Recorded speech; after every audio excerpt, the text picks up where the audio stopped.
housing plans more than just providing just basic shelter, but really building community. They're not right or wrong. These are all things that have been implemented elsewhere, but the point is what's right for Hagerstown and what's not. So again, the goal is balanced housing. What really determines what meets their income, age, and preferences. And income and age are pretty easy to find out. Preference is somewhat different. You can have someone, you know, a 29-year-old, they want to do everything from a house in the country to a loft in the city and everything in between. Who's to know? So again, we know that you have an increasing demand for urban and walkable communities compared to what's available. You have a great advantage here in that the historic city meets the definition of that, yet it's underinvested, and I think there's some potential there to attract people into that. Again, looking at consumer preferences, we've used a product called Tapestry. Those of you that know, Esri is the firm that puts it out there. The people that have put together ArcGIS, so any of you that use GIS know this is the big GIS organization. They also have a tremendous amount of data that they get from all kinds of areas. I can hardly wonder where they get them, but they're very good data gatherers. So they have the business analysts, they have a bunch of other things. This is part of that package. And what they do is they get data from, marketing data from things like the club cards that you go in and to get a discount, you swipe your card, and then they monitor what you buy, and they'll tie it back into basic demographics. So this is a big data set across the United States.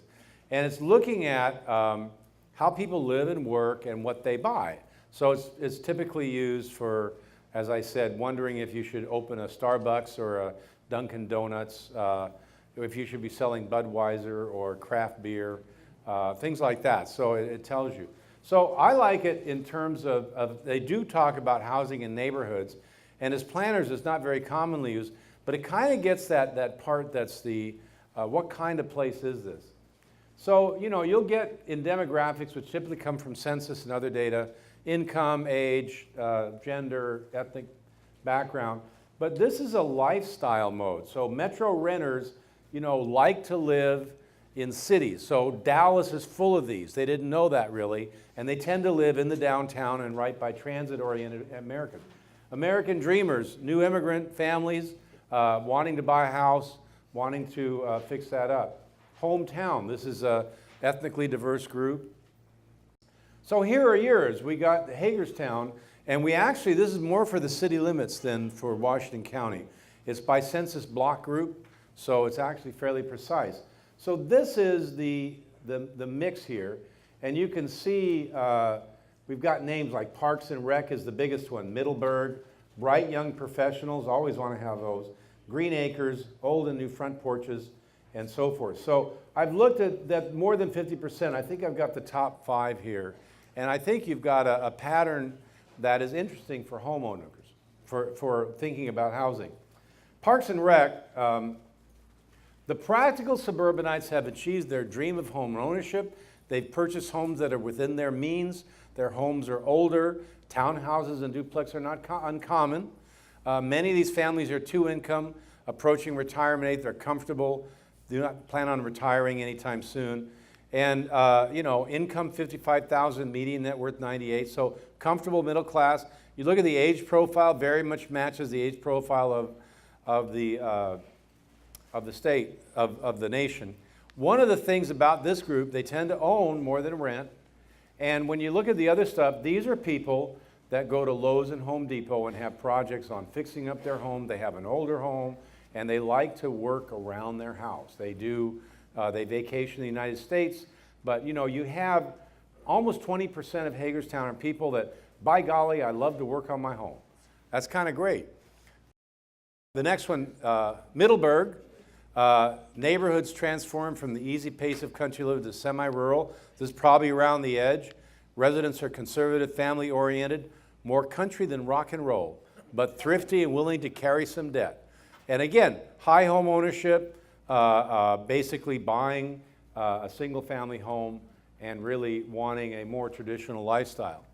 And then you go to the bright young professionals. These are purchasing and renting a large market, urban outskirts of large metropolitan areas, are home to young, educated working professionals.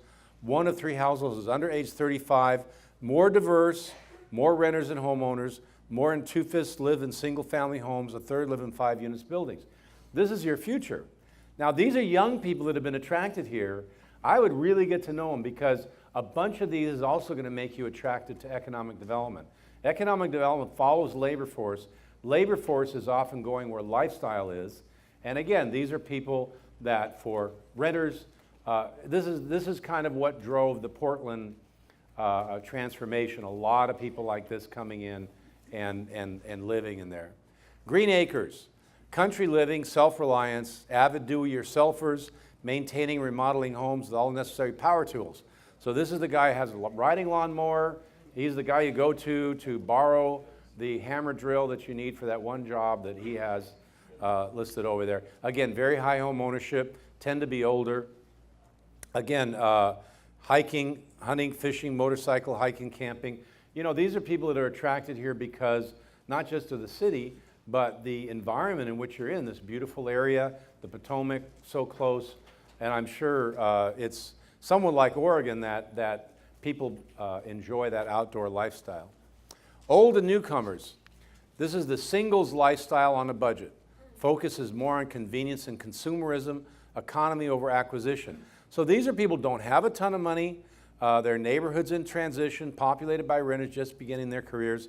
These are the people that are going to come in and move into an area around your downtown, into the older neighborhoods. They like it funky. They don't mind. They're more of the urban pioneers and so forth. So, and then front porches. Household types, more young families with singles or children or single households. This is more diverse, so you've got more minorities. Half of households are renters. So owner renters, again, that are their friends and family and residents help influence households. They're buying here because their family's here, they're people that they know here. I think you've got probably a population, a lot of people have grown up around here, and this is kind of shows that. They have lower incomes, lower net worths, but again, still into the right at the renter-owner area. So I like to use these to think about targeting your housing not to what's cool elsewhere, but to what really people want here, and designing ownership, designing housing programs around what people want. Clearly, you've got people that like to fix up older homes. You've got people that really like to live here because of the characteristics of it. They don't have to be talked into it. You got bright young professionals, a great pool for renting downtown or renting around in the areas, front porches, all kinds of things. So this is kind of interesting. I've got the whole data set we'll leave with the city, and it's something to look through and kind of understand that. Along with the demographics, it really gives you what you want. So these are some of the ideas that have come out of some other projects. One is, and I heard in the session in here, an interest in are we reading off the same page? So there's a model called collective impact, which is, it's a new name for basically a way to cooperate, but basically it's a foundation where you have a backbone organization, but you have a number of other organizations that come together and agree to take on a role and agree to commit resources. The objective in this one, in a couple of projects, they've built a framework for organizing, communicating, coordinating, and partnering through the different sectors. And if you want to Google collective impact, there's a lot of writing on this. It's an idea that's very popular. It has 5 conditions. One is a common agenda. So all participants share in the agenda. Shared measurement. You agree on what your goals are and you agree on how to measure them. Mutually reinforcing activities. Activities differentiated while still coordinated. Continuous communication, consistent and open communication, and most importantly, a backbone organization. A lot of these things come up without somebody to call meetings, remind people what they were supposed to do, make sure that you're moving ahead and you're setting goals and achieving them. These things become just kind of meetings you go to and you wonder why nothing's happening. So this can be very effective. So you got a coalition of active partners who can contribute to the plan. They acknowledge responsibility and commit to action, including committing funds. Even funds for them to do the activity, but they're committing more than just, gosh, that's a good idea. You guys go for it. You provide implementation funding. You set standards for efficiency in the backbone organization. So the idea is then to put that together.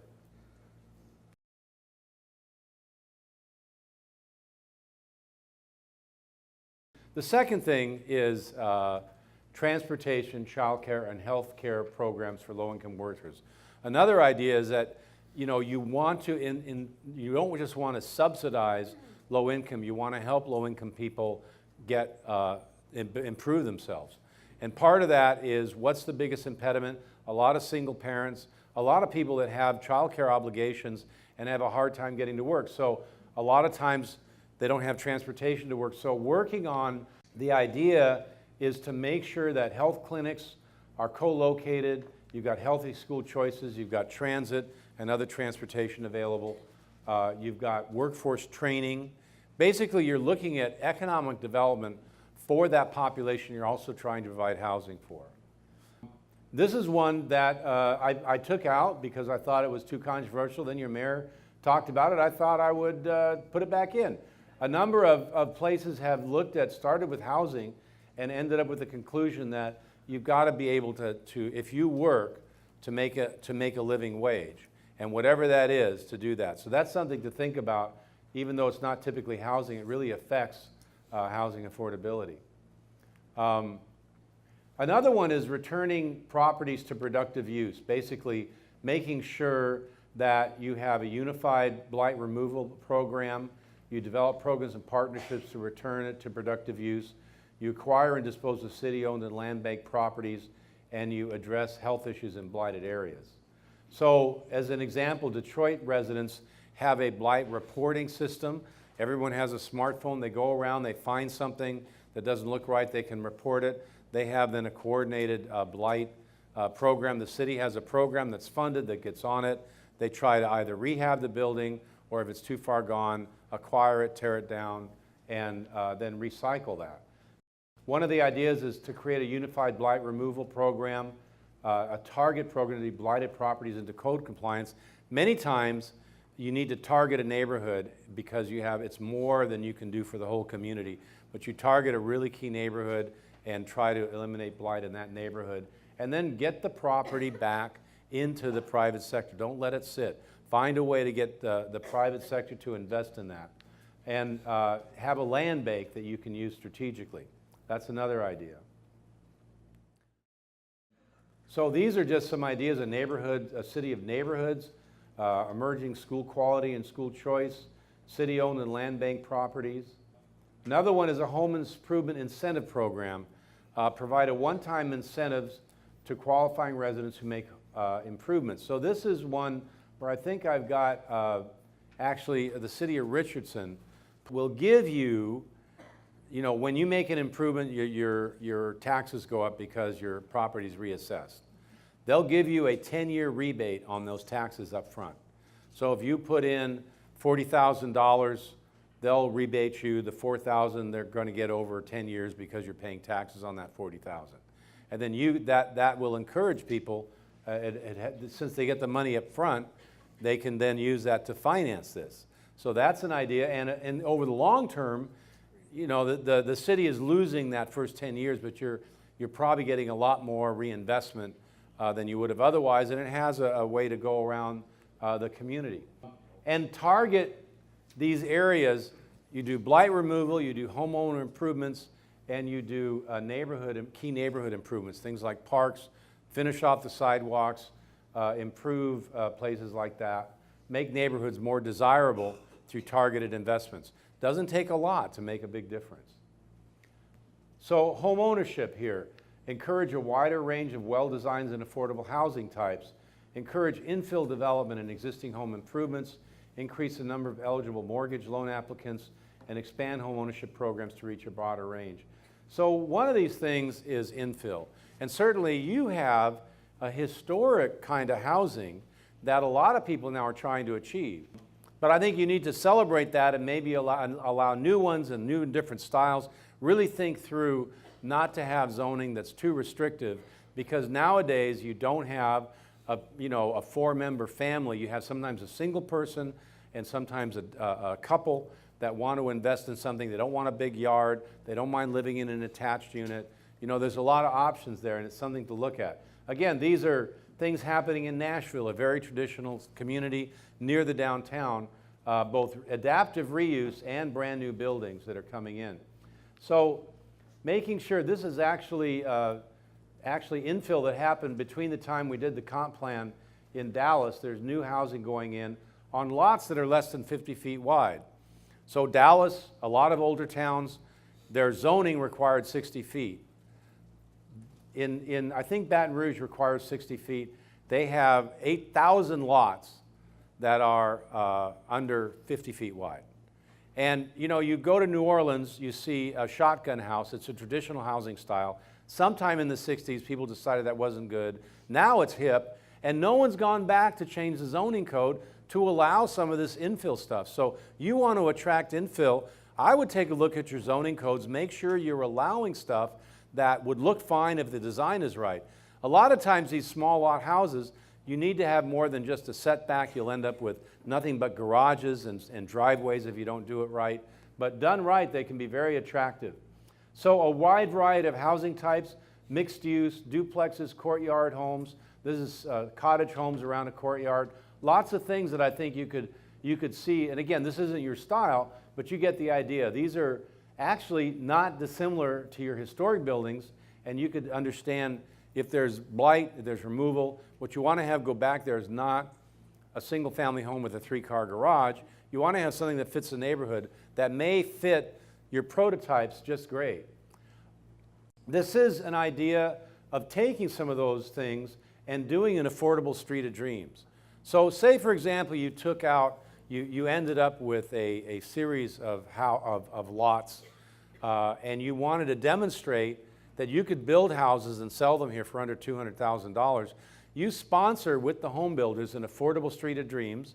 They build these great projects. You make sure the designs are great. You have an open house. You try to get everyone in town to come down and see them.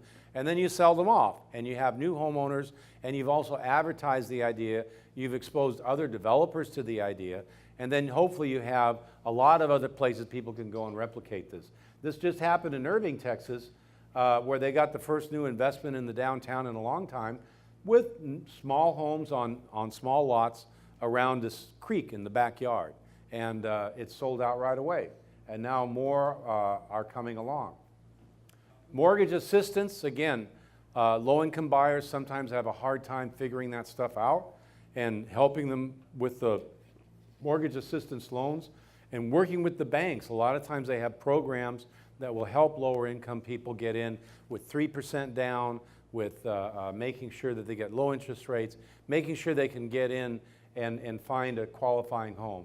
Putting this all together will attract your home buyers and having that happen.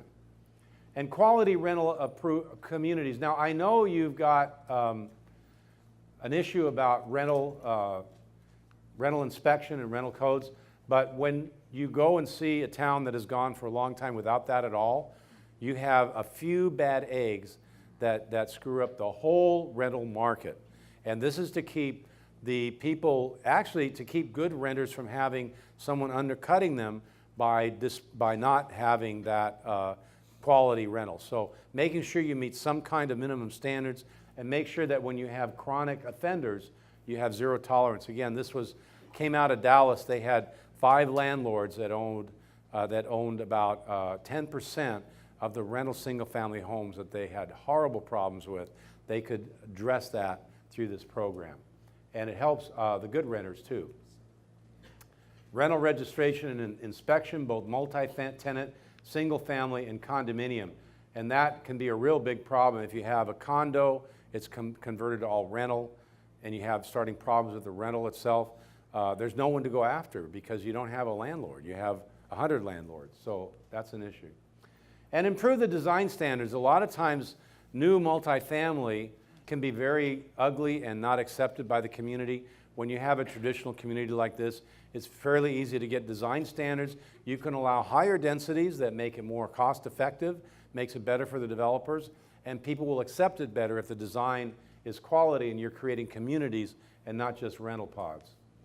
And mixed income projects requiring, when you're doing affordable housing, trying to get that into, get some of the subsidized housing mixed in with the market rate housing.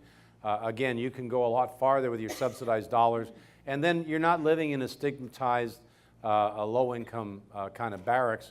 You're living in a place. That thing I showed this morning, the Zupans, has been there 25 years, and it's been Section 8, 80% Section 8 on the back, luxury townhouses on the front, a really nice market on the ground floor. It works great and has been replicated many times. Remember that this is Dallas. I think you're at like 10%. They have 2% city-owned units and 4% for other publicly supported units. Market rate is going to be the majority of housing. And you need to make sure that you're getting everything you can out of the market. And that means that houses, that you're making sure you're getting affordable houses being built at the market rate as best you can. Okay, now we're going to do the fun part. So everyone has this. You see, it looks like a little, almost like a dialer. And what's that? We're outdated? We are outdated. So what happens here, this turns green. This is obviously a test. And what you do is you tell me, answer the question. What's your drink of choice in the morning? Coffee, tea, orange juice, milk, water, whiskey, or something else? So you see it's numbered or lettered. I'm going to pick whiskey. It's not true, but that's a great old-time psalm, Whiskey for Breakfast. Fiddle tune, which I imagine was played around here in these hills more than once. So go ahead and everyone take a vote, and I'm going to click it ahead. I know there's more out there. Come on. Don't be shy. Okay, it's still rolling up. See, I got 80 voters. 81. Okay, we'll just go ahead and see what happens. We'll get more votes later. And there we go. And coffee, 59%. Tea, and 5% whiskey drinkers. Okay. Good. All right. So let's start with who's here today. What's your gender, male, female, and you can opt out. But it is anonymous. Okay. Here we go. Okay, well, a little more female than male, but we have a balance. Well, how old are you? Which generation? Greatest generation, the GI generation, baby boomer, Generation X, millennials, Generation Z. So late 40s, your generation, or late 40s, your baby boomer, I think. So this is born in the 50s, late 40s through the 50s into the early 60s, baby boomer. GI generation was, you were born before that, greatest generation, born in the Depression. Generation X, born in the 80s. Millennials, born in the 90s. Generation Z, born in this. I don't think there's anyone here. All right, let's see what happens. All right, lots of baby boomers of Generation X's and millennials. And actually, look at that. We got almost everyone. What's your average household income? So again, remember it's anonymous. Let's see how you compare to the citizens of Hagerstown. Okay.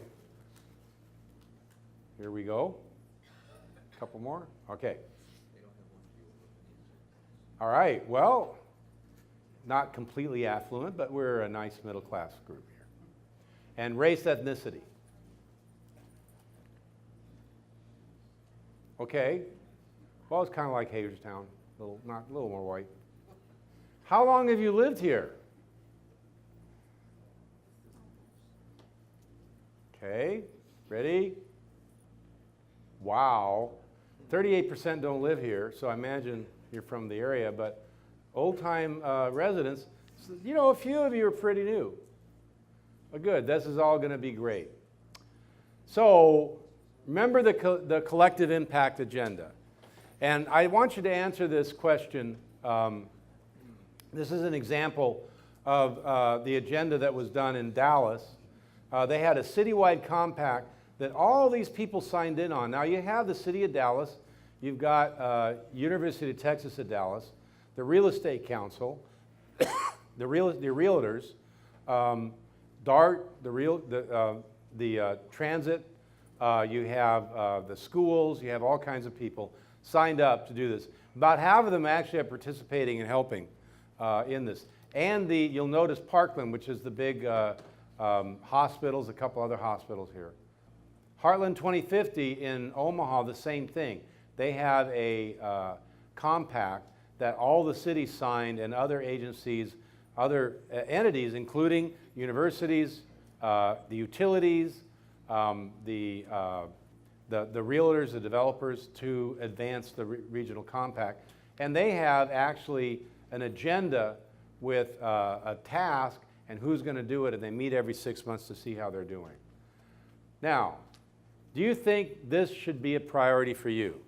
So I want you to tell me if you think you're doing fine and we really don't need this, or we already got this done, this guy from Portland doesn't know. Just disagree or strongly disagree. If you think it's something you really need, do it, agree. If you don't go, if you're just kind of do neutral. So A through G, it's a 7-point curve, and just vote for whether you think this is a top priority for you. Question. Yes. Saying you is a personal or is it a community? It's a community. So what you think, these are all, good question, what you think this community needs. Okay, let's see. Okay, well, that's pretty interesting.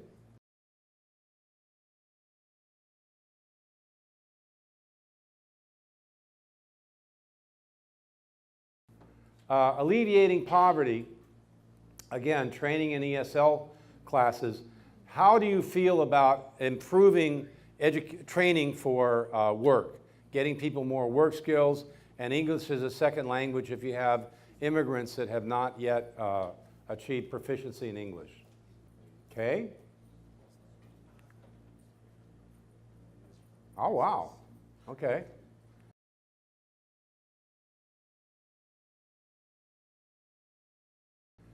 Transportation and childcare. This is providing, as a way to alleviate poverty, targeting young workers who need transportation and childcare, improving these services as a way to improve their income, get them better jobs, and help them pay for their housing. Okay?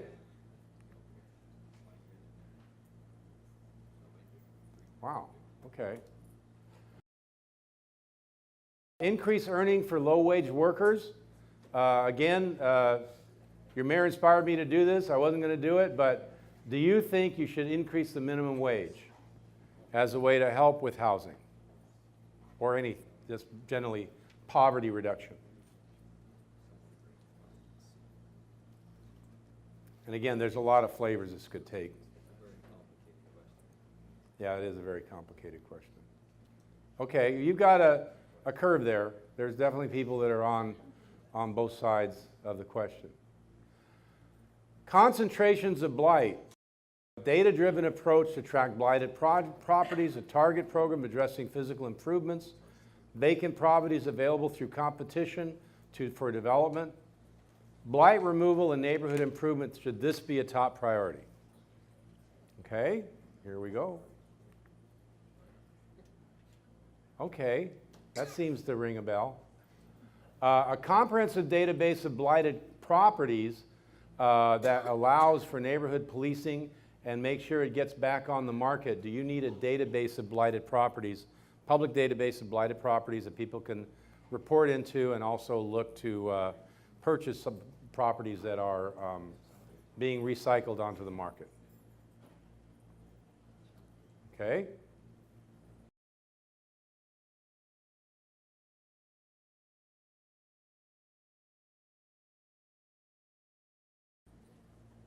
All right, that looks pretty good. Target resources for neighborhood improvement. Do you think you need to have a set of resources that are target to do improvements like parks and sidewalks and other amenities in currently blighted neighborhoods? Okay. All right, that seems to have some proponents. Attract and retain the middle class. Eliminate barriers to infill development. So eliminate code barriers such as minimum lot sizes, excessive setbacks, excessive parking. Audit the development process to identify processing, permitting, platting, and other issues that make infill more difficult, uncertain, or costly.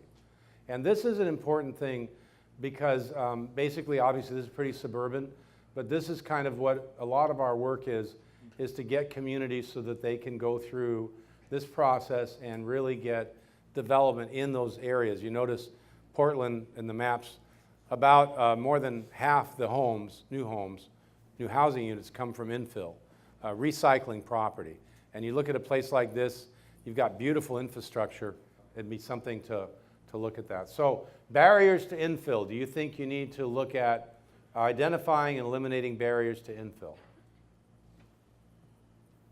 Or do you have it nailed already? Infill's easy. Okay? Well, that's interesting. Home Improvement Incentive Program. The one-time incentive payment that I was mentioning, where you try to rebate your property tax, some of the property tax the city's going to get back to the homeowner to incentivize them to improve or add on to their property. Okay? All right, there you got some disagreements and neutrals. Expanding home ownership. Incentivize builders by increasing mortgage assistance. Do you think there's a way to increase mortgage assistance? And this is primarily, it can be a public initiative. A lot of times it's a private initiative. A lot of times it's education and getting a one-stop shop to all the resources that are available, working with the banks to make sure that their resources are readily available as well. Okay, well, I bet something you're probably already doing.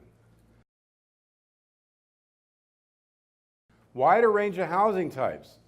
Ensure that single-family housing, small lots, townhouses, duplex. This is called the missing middle. In a traditional town, and you can see it here, you know, you have, you know, basically a lot of places, you have apartments segregated one side of town, you've got single-family homes in the other. All the things that you used to have that you can see here, the triplexes, the duplexes, the row houses, townhouses, they've all disappeared. And now there's an effort to go and bring the missing middle back to provide for some of these types of housing that haven't been built in a while. So do you think expanding housing types is something that you guys would be interested in? Or would be good for your housing situation? Okay. All right, there's across the board there. Affordable street of dreams. Create a street of dreams that's affordable. Obviously, this is going to be working typically with city-owned land and a developer to put together examples of a new and affordable type of housing. Do you think you'd like an affordable street of dreams?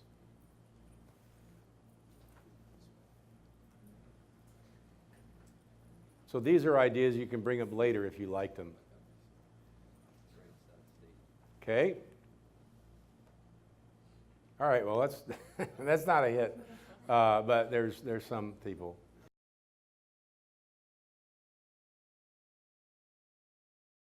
Enhancing rental housing options, and this is basically to do rental registry and code enforcement.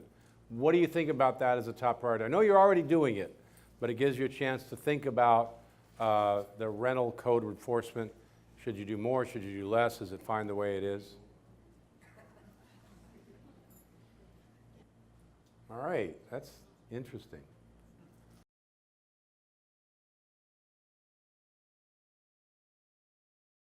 Affordable housing projects receiving public funds. Do you think you should require affordable housing for projects that receive public funds or public assistance tax increment financing. Do you think you should have a set number of 20 or 30% of the units that are created to be affordable? That's common, not an unusual requirement, especially in tax increment districts. Okay? All right, there's a debate. Which is the most important for Hagerstown? Collective impact, alleviating poverty, addressing blight, retaining the middle class, expanding homeownership, or enhancing rental options? Which of those do you think is number one in your mind? Okay. The votes are in. Great, you're all over the board. But collective impact and alleviating poverty are two of the tops. Expanding homeownership is coming in third place. Retaining middle class is another one.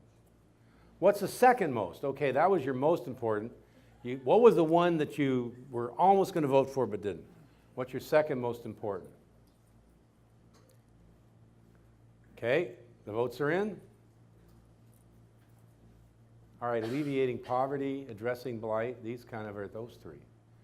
What's the lowest priority? The one you think is the one you need the least or can least afford to do or wouldn't do as much good? Okay. All right, expanding home ownership and enhancing rental options, retain middle class, those things. Okay, good. Well, that is my contribution today. Thank you very much. I want to thank Jonathan and Sarah especially for helping me out here. And thank you for inviting me. Have a great day. We're going to use these little clickers in some of the other sessions. So thank you all.